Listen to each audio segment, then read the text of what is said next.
అధికారం కోసం కాదు, ప్రజలు గెలవాలి, రాష్ట్రం నిలబడాలి, అదే మరిగా మన బిడ్డల భవిష్యత్తు వెలగాలి అని ఏకైక ధ్యేయంతో మేము కలిసాం. ఎందుకంటే ఈరోజు రాష్ట్రంలో 13 లక్షల కోట్ల రూపాయలు అప్పు చేశారు. వ్యవస్థలన్నీ చిన్నాభిన్నం అయిపోయినాయి. ఏదైతే రివర్స్ టెండర్స్ అనే పేరు పెట్టి రివర్స్ పరిపాలన ప్రారంభించారు. ఇంకొక పక్కన విధ్వంసానికి కారకులయ్యారు. పెద్ద ఎత్తున విధ్వంసం జరిగింది. ఈరోజు అన్ని రంగాల్లో వెనుకబడిపోయాం. మళ్ళీ ఇవన్నీ కూడా సెట్ చేయాలంటే కేంద్రంలో అధికారంలో ఉన్నటువంటి బీజేపీ ఎన్డీఏ కూడా అవసరం. ఈరోజు మళ్ళా రాబోయేది ఎన్డీఏ సహకారం తీసుకుని మనం ముందుకు పోవాల్సిన అవసరం ఉంది. అందుకే నేను మిమ్మల్ని అందరినీ కోరుతున్నా. ఈరోజు ఇంకొక విషయం కూడా ఇక్కడ చెప్పాల్సిన అవసరం ఉంది. పల్నాడులో చాలామంది ముస్లిం సోదరులు ఉన్నారు. ఈరోజు జగన్మోహన్ రెడ్డి మాట్లాడుతున్నాడు, మేమేదో బీజేపీతో కలిశాం కాబట్టి ముస్లింలకు అన్యాయం జరుగుతుందని మాట్లాడుతున్నాడు. 95-2004లో ఎన్డీఏతో పొత్తులో ఉన్నాం. 2014-19 ఎన్డీఏలోనే మేము భాగస్వాములుగా ఉన్నాం. నేను ఒకటి అడుగుతున్నా ముస్లిం సోదరులందరినీ, ఎప్పుడైనా నా ద్వారా మీకు ఇబ్బంది వచ్చిందా అని మిమ్మల్ని అడుగుతున్నాను. ఎప్పుడు కూడా తెలుగుదేశం పార్టీ మైనారిటీ హక్కులు కాపాడాం.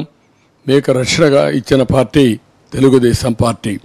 అంతేకాదు, మొట్టమొదటిసారిగా ఫైనాన్స్ కార్పొరేషన్ పెట్టిన party Telugu Desam party.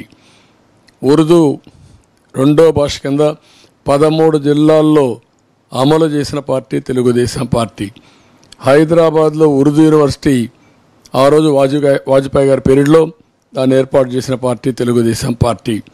First time Haj house కట్టి డైరెక్ట్గా ఫ్లైట్లు ఫ్రమ్ హైదరాబాద్ నుంచి ఏదైతే హజ్ యాత్రకి ప్రారంభించిన పార్టీ తెలుగుదేశం పార్టీ.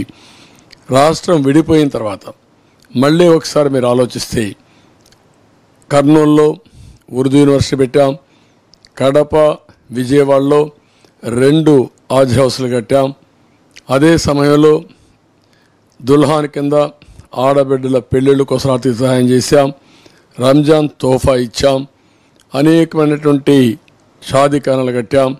ఇంకొక పక్క మసీదులకు ఆర్థిక సహాయం చేశాం. ఇవే కాకుండా మీరు ఒకసారి చూస్తే మౌజంలకి, ఇమాములకి 5,000, 3,000 రూపాయల ఆందోళన ఇచ్చిన పార్టీ తెలుగుదేశం పార్టీ. ఇలాంటి విదేశ విద్య ప్రారంభించాం. అదే మాదిరిగా ప్రతి ఒక్క ముస్లిం సోదరులకి 5 లక్షల వరకు వడ్డీ లేని రుణాలు ఇచ్చాం. ఇలాంటి అనేక కార్యక్రమాలు చేశాం. మత సామరస్యానికి పెద్దపీట వేసిన పార్టీ తెలుగుదేశం పార్టీ. ఈరోజు నేను మీ అందరికీ ఒకటి హామీ ఇస్తున్నా, రాష్ట్రం కోసం మేము కలిసాం. 4% రిజర్వేషన్స్ ఉంటాయి. దానికి ఎట్టి పరిస్థితుల్లో పరిరక్షించే బాధ్యత మాది. ఈరోజు కూడా దేశంలో ఉండే మత పెద్దలందరూ కూడా ఒక పత్వా ఇచ్చారు. Telugu Desam party secular party. Telugu Desam party support చేస్తున్న అలయన్స్ మనం కూడా సపోర్ట్ చేయాలి. ఎప్పుడూ తెలుగుదేశం పార్టీ వల్ల ఇబ్బంది రాలేదని చెప్పి చాలా స్పష్టంగా చెప్తూ, మళ్ళా ముస్లింల అభివృద్ధి ఒక్క తెలుగుదేశం పార్టీతోనే సాధ్యం. మన హక్కులు కాపాడడం కూడా తెలుగుదేశం పార్టీ కాపాడుతుందని ఈరోజు చాలా స్పష్టంగా చెప్పారు. ఇంకొక పక్క మీరు ఒకసారి ఆలోచిస్తే మొన్నే పార్లమెంట్లో సిఏఏ వచ్చింది, ఎన్ఆర్సీ వచ్చింది. ఈ 2 కూడా వైఎస్ఆర్ కాంగ్రెస్ పార్టీ సపోర్ట్ చేశారు. ఢిల్లీలో సపోర్ట్ చేసి గల్లీలో గలీజ్ రాజకీయాలు చేస్తున్నారు. ఈ విషయం కూడా మీరు గుర్తుపెట్టుకోవాల్సిన అవసరం ఉంది. వాళ్ళు చేసేది ముసుగులో రాజకీయం. ఎందుకంటే వాళ్ళ కేసులు తప్పించుకోవాలి. అందుకని అక్కడ ఢిల్లీలో ఇది చేయాలి, ఇక్కడికి వస్తే కావాలని మనం విమర్శించాలి. నేను ఒకటే అడుగుతున్నా, రేపు మీరు గెలిస్తే, ఒక్క ఎంపీ గెలిస్తే ఎవరికి సపోర్ట్ చేస్తారో చెప్పే ధైర్యం మీకు ఉందా అని అడుగుతున్నా. సమాధానం చెప్పమని నిలదీస్తున్నా.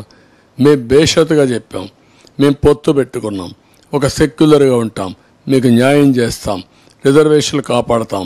ఈ విషయం మరొక్కసారి మైనారిటీ సోదరులకు అందరికీ తెలియజేస్తూ, ఈసారి మక్కాకు పోవడానికి కూడా ₹1,00,000 వరకు ఆర్థిక సహాయం చేస్తామని చెప్పాం.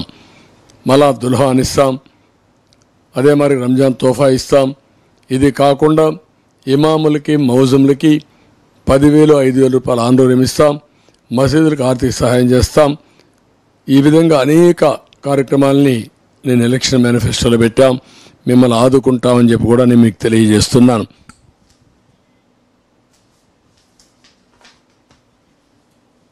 ఇది కాకుండా